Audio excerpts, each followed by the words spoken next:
Afternoon. Good afternoon, everybody. I had to double check that. It's fantastic to see you here. Thank you for joining us for the PR Bootcamp. I was calling it a masterclass, but they called it a bootcamp. I like masterclass better. So let's agree to call it a masterclass. If you're tweeting, tell everybody it was a masterclass, okay? So we're here to basically talk about what it takes to get in the media. Now, I'll give you a little bit of background on myself. This is not for egotistical purposes. I want you to understand that I've been exactly where a lot of you are, but before I start, I just want to get a temperature of the audience. So if you're in a startup, raise your hand. If you're an investor, raise your hand. Okay. Not, if you're an investor, raise your hand. No? Startup, raise your hand. Okay. Anything else? Corporate. Do we have any other category of person in this room? PR.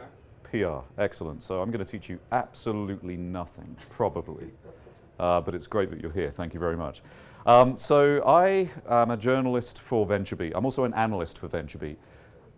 What does that mean? And basically with VentureBeat, we started out as a standard, regular publication many, many years ago. Started 11 years ago now, covering the tech scene in Silicon Valley, mostly covering things like funding announcements and product announcements and all of that good stuff. Over the years, we decided to diversify, started to have events. In fact, had the first MobileBeat event a decade ago. And so this next MobileBeat would be the 11th consecutive MobileBeat, which is pretty incredible and amazing. And of course, many other events in between, not just on the West Coast, but also on the East Coast of the United States and across Europe as well. So we've expanded out on that side. And then 4 years ago, we opened up a research arm of VentureBeat, and it was John Coetzee who opened up VB Insight. We were looking to try and change the way that people do research. And the reason we wanted to change the way people do research is because you have things like Gartner and Forrester and Aberdeen Group and many others doing research, but doing it in a very interesting way, in a way that some people would say is more advertorial than editorial. And what we wanted to do was have research that was completely data-based, completely driven by data, totally independent, have a situation where nobody could sponsor research in advance, nobody could set the questions in advance, nobody could influence the results in advance, and nobody could tell us what to research. We would research what the heck we wanted. So we decided to research the marketing technology industry. That went rather well. John employed me as the number 2, and we grew that business together with an amazing team. In fact, we turned that into a 7-figure business in the first year, just the research arm of VentureBeat. And by keeping it completely independent, it meant that our reports had weight. And that's going to be important for you, just the concept of this as we go through today's masterclass. Remember, it's a masterclass, okay? Just always get that in your mind. So I've done that now for the last 4 years. I'm now analyst at large. What does that mean? It means that basically I roam around all over the place deciding what the heck I want to do when I want to do it, which is really rather freeing and wonderful and lovely. It means I've been able to spread my wings beyond just marketing technology, which is what I became known for. And I'm now covering all of the emerging technologies, including artificial intelligence, augmented reality, virtual reality, and blockchain technologies. So when it comes to emerging technology, I've basically immersed myself entirely. So if you're involved in any of those things, then you should think about talking to me at some point. Now, before VentureBeat, what you need to know is that I started out as an independent video game developer. I then went into business software, and I ran my first software company when I was 21. I'm not telling you these things to impress you, I'm just telling you these things because I've been where you are in terms of starting up companies. I've actually run 5 software companies, which is what we used to call a startup back in the day. We used to call them software houses. And out of those, 2 exits. My latest one, where I was global marketing director, we won 7 revenue awards in 4 years after the company had been going for 13 years before we turned up and started to do some fun things in their marketing team. So I've been on your side of the table. I've done all of the things you're probably trying to do to get into the press, and now I'm on the other side where I can tell you what actually makes a difference to us. So let's get into that, because that's the most important thing. That's the reason you're here. When it comes to getting into the press, a lot of times what we see is people will try and do it themselves. If they don't try and do it themselves, then obviously they're going to employ a PR team, either an internal PR team or they're going to use an external PR company. There are really good reasons why you would want to use an internal or external PR company. If you haven't done this before, it's really super important that you understand the processes, the procedures, the things that are going to interest journalists, the amount of work that you're going to have to do in order to understand exactly where to target your press release, what your press release should include, what it shouldn't include, what you should not do before you send a press release out to journalists, and also what you should never do after a journalist says yes and covers your particular product or service. And so we're going to cover those briefly. I'm going to try and get through those in a compressed amount of time because we want to just make sure that we get you out to lunch in a timely manner. I'm fully aware that I'm the man standing between you and food. So I will make sure we're short and sharp. So when it comes to the processes and procedures, the very first thing that you must not do is go onto medium.com and write the story of your product and tell everybody about it. That is one of the biggest mistakes I see with startup founders and with startup teams. They will go out on Medium and they'll tell everybody about their product or service. And they'll do that and say, hey, look, we've launched this. And then they'll come to the press and say, hey, are you interested? We've launched this. And we're, no, because you've already told everyone about it. If we can't tell everyone about it, then you're dead to us. It's our job to tell everybody about your product or service. It's our job to break the news. It's not your job to tell everyone. So if you tell everyone, we're not interested. And it's the number one big mistake I see all the time happening all the way across startups. You'll go out there, you'll see their company blog, and they'll say, but nobody's seen it. I can show you the stats. Only 10 people saw it. But it doesn't matter. It's out in public. It's our job to break it to the public. So make sure that you don't do that. Make sure you don't tell everybody about what you're doing, unless, of course, you're telling them about a private beta or you're telling them about a public beta. That's completely fine. If you're trying to get people to come in so that they can test your product or service, try it out, tell you what's working, what's not working, give you feedback, as long as you don't then launch without going to journalists first, you're okay.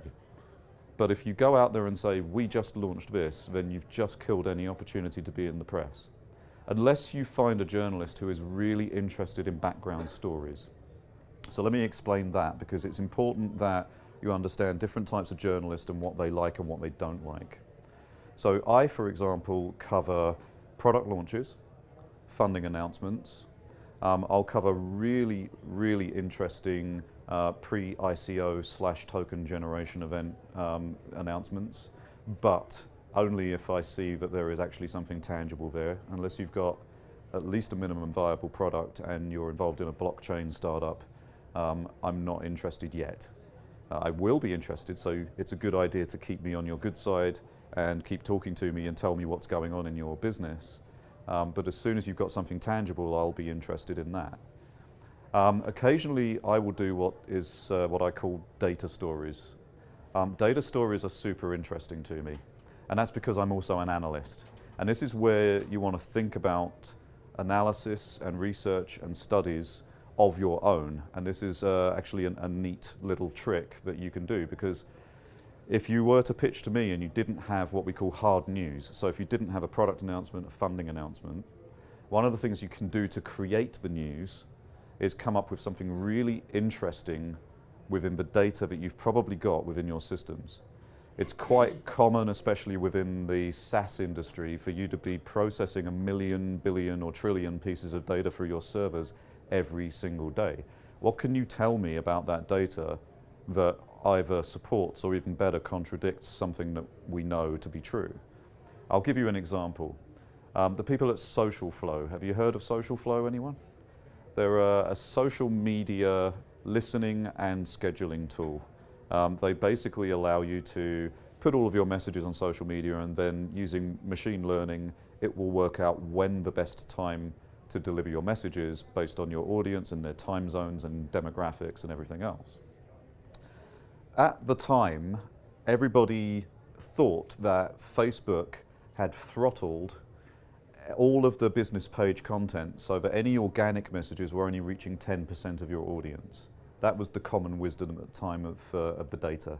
Social Flow came to me and said, look, we've got 2 million organic messages, and we've looked at the data, but we want you to look at the data because we think there's something wrong. And I looked at the data and I saw the same thing as they did. At the time, actually less than 1% of organic messages were getting any kind of engagement whatsoever. So I wrote that story. 99% of Facebook organic messages get no engagement. The ironic thing about that story is it got shared 1,500 times in the space of 12 hours, so it was one of the 1%. And that's because it massively contradicted what we thought to be true. It was 10 times worse at least. That story came out of nowhere. Social Flow didn't have a product to launch or a service to launch. They didn't have any funding announcements. They just looked at their data, found something interesting and came to me with it because they know I'm an analyst too. So that's a really great tip because you can create the news if you've got something really interesting to say. If you're coming to us with data that tells us nothing new, then obviously we're going to pass. Other journalists will be interested in other things. So if you have a really interesting background story, if there's a compelling reason that your company exists, if the reason you created it is because of something that you went through and now you've created this to solve that problem, there are many, many journalists out who love those kinds of stories. We have a colleague here from Wired in Tokyo. Wired are well known for writing really amazing long-form background pieces on how people came to build their companies in the first place. If there's an emotional story in there, that's an incredibly good way to get access to journalists that like that kind of story. The key word there is emotion.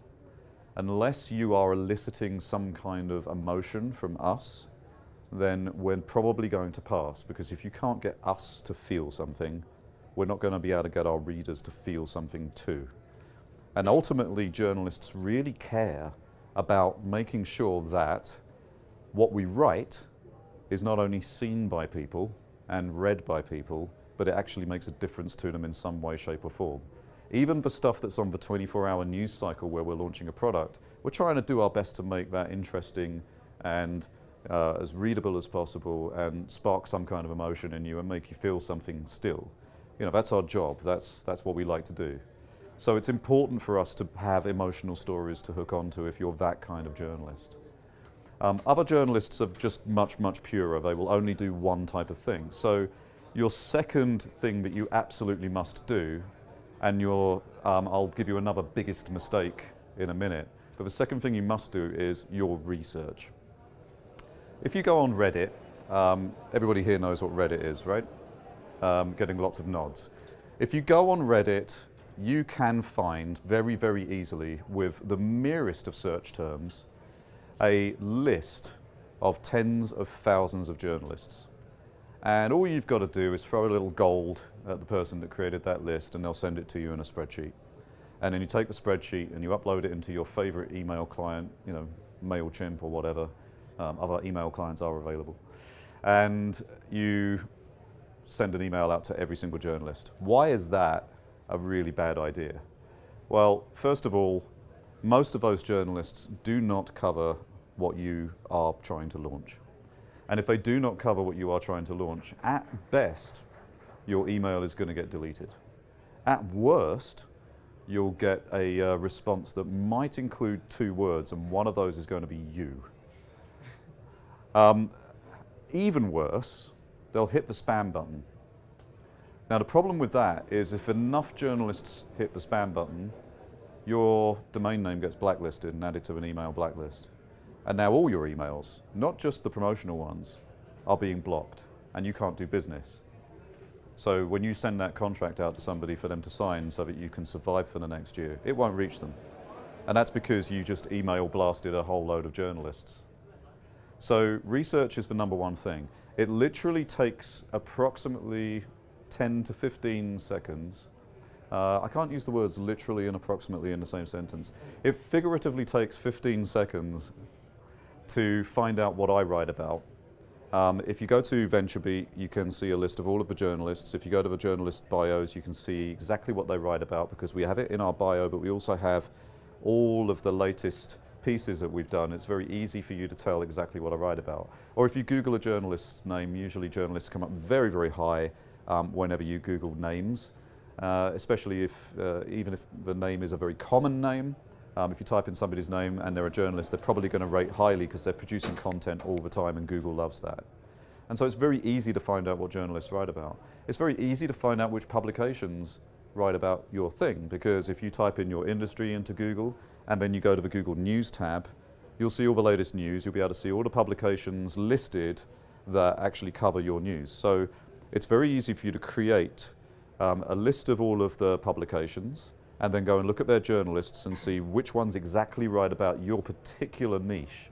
And you want to find those people and then reach out to them, or better still, have your professional PR team, again, internal or external, reach out to them. They will want to do a pitch, and pitches are really interesting things. When people don't do their research, I get some really amazing pitches. I've had some incredible pitches. So it's very obvious I write about marketing technology, AI, AR, VR, blockchain. You can see that, it's all over the internet. So why would you send me, for example, a ball that's covered in fluff? It's a robot ball, you put it on the floor and it runs around your hardwood floor picking up dust all day for you. That's a real one that I had. It's a VR technology. It's not even VR, it just literally is a ball. It's not even as complicated as a Sphero. I mean, I might have slightly written about it if it looked like BB-8. If it was a fuzzy BB-8, I might have cared. But just because of the geek in me. But literally, I get pitches like that. I get pitches like electric scooters. I mean, which part of what I write about do I care about an electric scooter? So, you know, when we actually look at those pitches, first thing is do your research, not just on the individual that you're going to be pitching to, but also on the entire publication and whether they actually cover you in the first place. Then your pitch absolutely has to start with something that you will find in the US Army rulebook on how to write. So the US Army rulebook has an acronym and it's BLUF, B-L-U-F. It stands for bottom line up front. As human beings, we love to tell stories and we do want to hear your story. We absolutely do. But we don't want to hear your story in a pitch until you get to the point, because that's what we do in emails mostly. We write this beautiful diatribe, especially, dare I say, people who are the average age of the people in this room. I would say that we fit into a category of people that like to email. And the reason I say that is because I did the research. When I was doing research on how people complain on the internet, that particular report was called Digital Pitchforks, because I just had this image of everyone with pitchforks and torches going after the brands. Basically, I split it down into age groups, and it works out that if you're of our age, when it comes to communicating with brands and complaining and basically just keeping in touch with people, you like to use email. And that's because we've managed to, at this age, gather a whole load of words in our vocabulary, and we want to show people we can use them. We don't want to just do 140 characters on a tweet. So you want to make sure that you have bottom line up front. That's the most important thing. You need to tell us very quickly what it is you do and what problem you solve. Then you can start getting into the rest of it. And actually, it's better for you to say, what is the problem that you're solving? What do you do? Would you like to receive the release? Do you agree to embargo? Now, who here, just show of hands, understands the concept of embargo?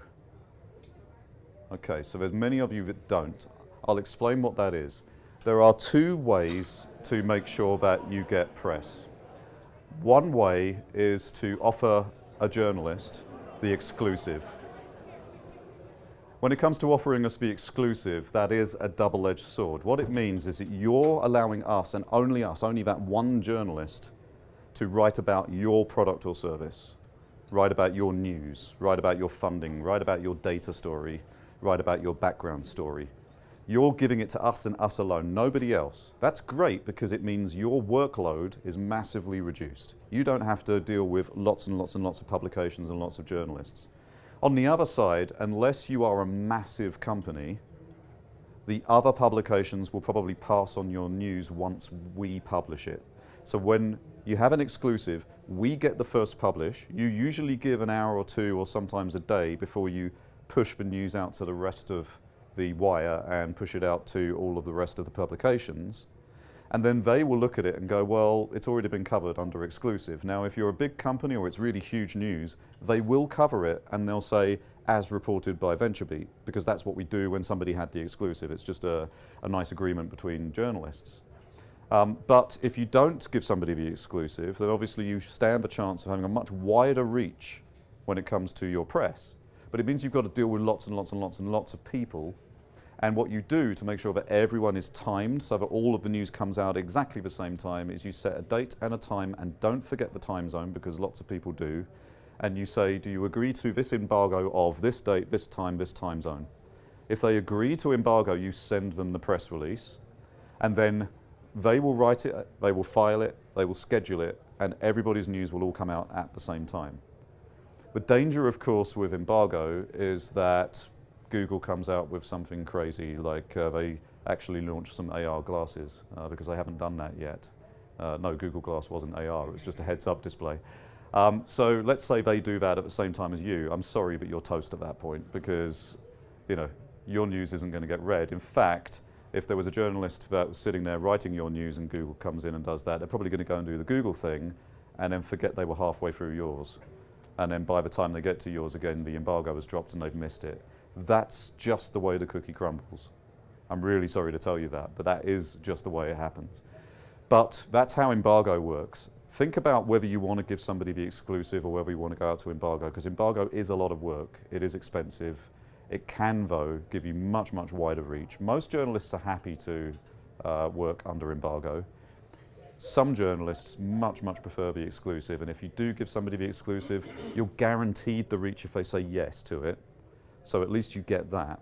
And of course, if you get an exclusive with somebody like VentureBeat or TechCrunch or Recode or T&W or any of the big players, then one of those is going to be enough for many of the startups that are in existence right now, because as it stands, VentureBeat has something like 12 million readers a month. So in terms of reach, we're a very British phrase, we're not too shabby.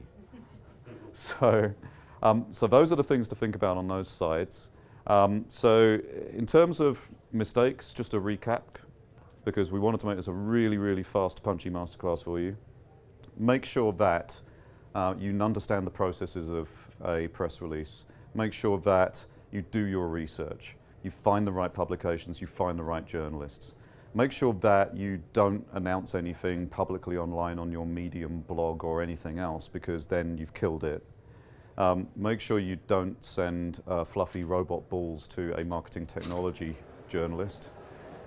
Make sure that you decide whether you're going to go exclusive or whether you're going to go broad and do it under embargo. And then make sure that you do bottom line up front in your pitch so that we know exactly what you're talking about and exactly what you're selling. And actually that's a great thing, not just for pitches to us, but for pitches in general. I was talking to John Medved earlier today, and one of the things that I asked him was, what makes up the DNA of the average startup that gets picked up by OurCrowd? And his answer was, a great story. And that's a great thing to keep in mind forever, not just for pitching to journalists, but for getting funding. If you can't tell a great story, you're probably not going to get funded either. So those are the rules for this. Remember, we're calling it a masterclass, not a boot camp, so make sure you tweet that. Any questions whatsoever? Lots. So at the back. So from a PR perspective, I work for a PR firm here in Israel. It's International Think Partners, who's also sponsoring this event.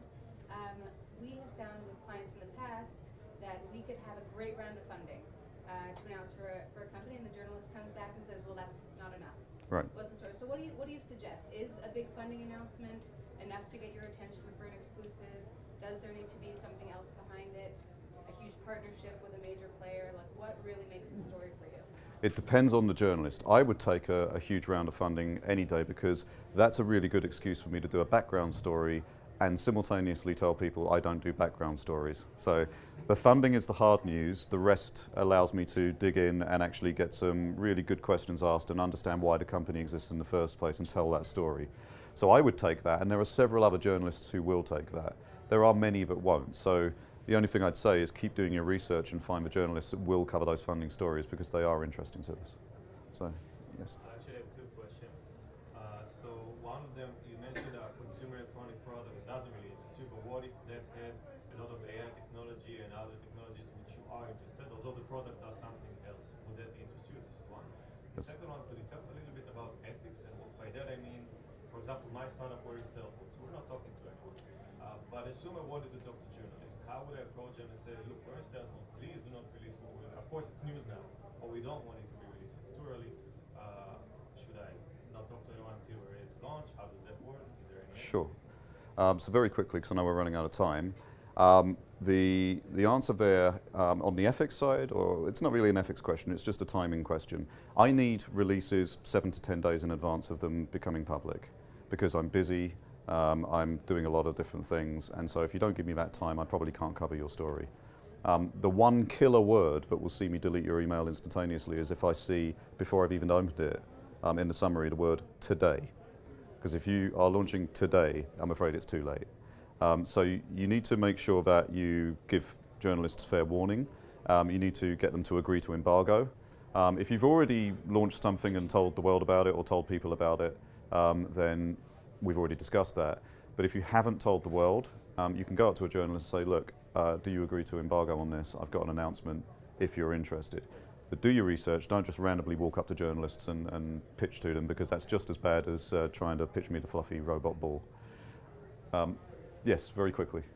In regards to beyond the press release, for startups that want to be able to become thought leaders and contributors, can you touch on that briefly? Yeah, so you're talking about people doing their own content marketing to become thought leaders in that sense?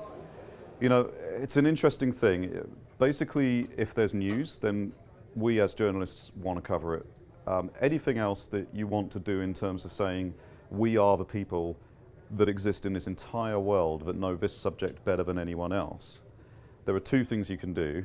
One of them involves journalists, the other one doesn't. One of them is, that's content marketing. Just go do that, right? And get your CEO up on stage and talking about things. You know, pick the right events. Not all events will actually allow vendors to stand on stage and talk. So, you know, sometimes you have to get a customer to talk for you and all those kinds of good things. The second thing is a data story. If you do the research, if you produce some analysis, some studies that are statistically significant, then people like me who are interested in data stories will pick it up. And then you become even more of a thought leader because you just got a much, much bigger audience for your message. But very quick word, and we'll finish on this. Statistical significance is important. If you do that research, if you do that data, please, please, please make sure you don't do this. If you send me a study and it says we interviewed 50 marketers, I do not care. From a statistical standpoint, you need 387 people per million audience. So how many million marketers are there in the United States of America, for example, if that's your market? 385 to 387 responses per million. And if we're talking about data in terms of large data pools from your SaaS system, you're probably going to need to have a couple of million points of data in order for it to be statistically significant. And you want to show your methodology and you want to show how you calculated all these things, because really, really geeky people like me will tear it apart and say, no, no, no, this is no good because of massive biases and everything else that you find within data with small sample sizes. So do your research or hire a data scientist. There's lots of them out there. That's it. Thank you very much, everybody.